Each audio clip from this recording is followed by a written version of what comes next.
Yesterday, the thing that a lot of commentators and podcasters and creators fear most happened to Charlie Kirk. I'm sure you've seen the news at this point. I didn't know Charlie personally. I didn't really follow his show that much. I saw the clips like everybody else did. But one of the things he said is critical to remember, which is something around the lines of when conversation stops happening, violence starts happening. And this is something that when he would go to college campuses, whether you agree with him or not, doesn't matter. But when he would go to college campuses, people would ask him, why are you doing this? Are you just trying to get attention?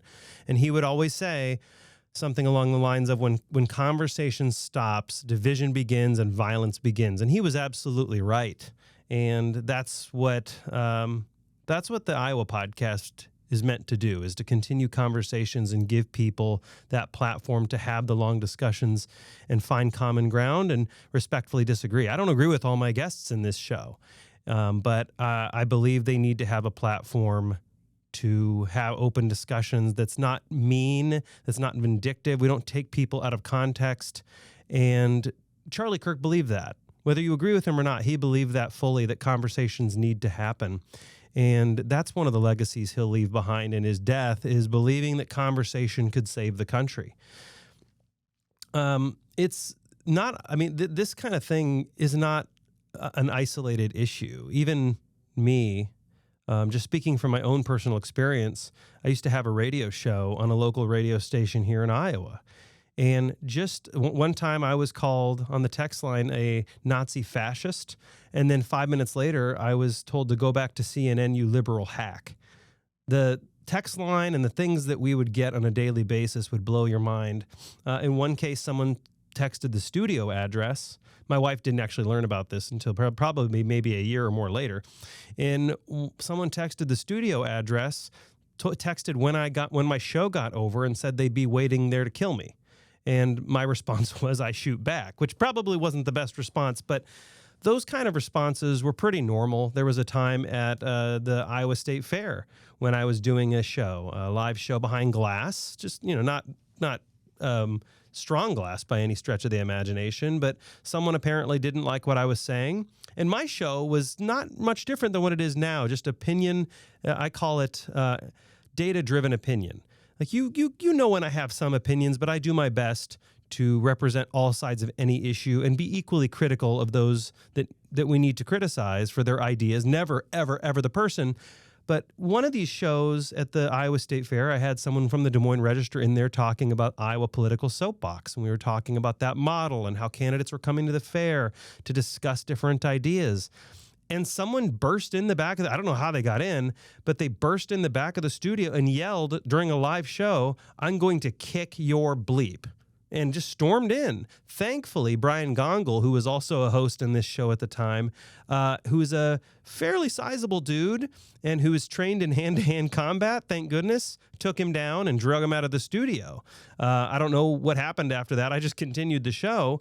And this is just a local show in Iowa. This is a local show in Iowa. This is my experience with this kind of political violence it was years ago, and it's nothing compared to what I'm sure Charlie Kirk and a lot of other personalities, even on the left, Anna Kasparian, there are a lot of people that get a lot of criticism constantly. The thought of having your opinions and taking your opinions into all these public spaces under constant threat of life is crazy to me. It's crazy because he was getting death threats every day, nonstop. And so it's so important.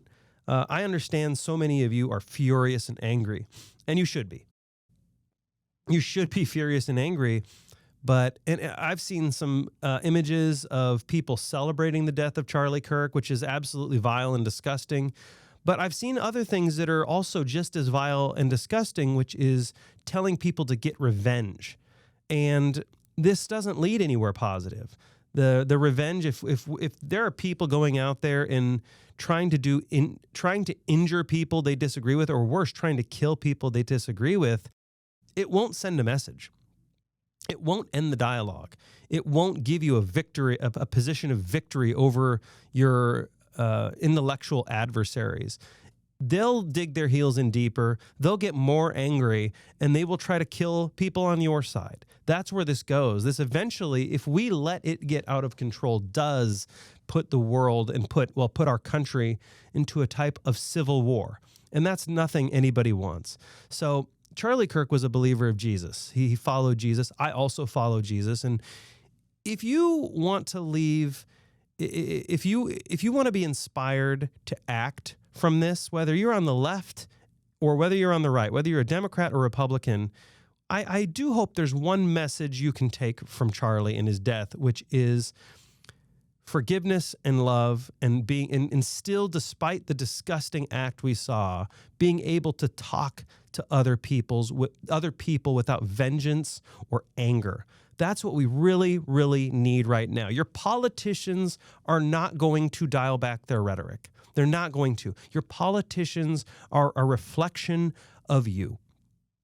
I know this sounds so corny and so tacky, but the change really does start with every one of you. Don't wait for other people to change their rhetoric. Don't wait for other people to lead. You lead yourself in your own communities. When someone says people on the left or Democrats, we just need to kill all of them, you need to step in and say, whoa, whoa, whoa. The solution is to listen and love them. That's what Jesus would have wanted. Or when there's someone on the left that says these Republicans are scum, we need to kill them, you need to step in and say something. Both sides of this, it's sadly, this is politically motivated, and both sides of this are going to need to come together and force their own sides to dial down the rhetoric. I had the pleasure of talking with Arthur Brooks.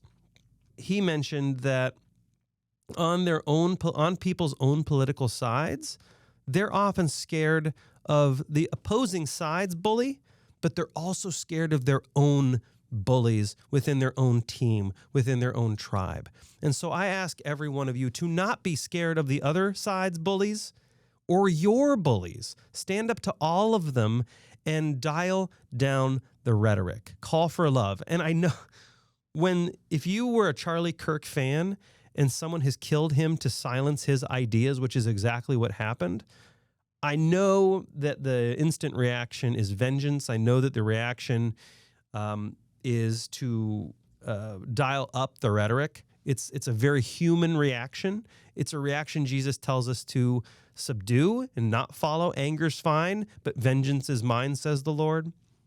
So dial down the rhetoric and dial up the love. I know it sounds corny, but it's absolutely 100% necessary right now. If you want a different country, if you want a country where people aren't killing each other over ideas in the streets, it's going to start with you. It's going to start with what you post on X. It's going to start with what you post on LinkedIn and Facebook. It's going to start with you.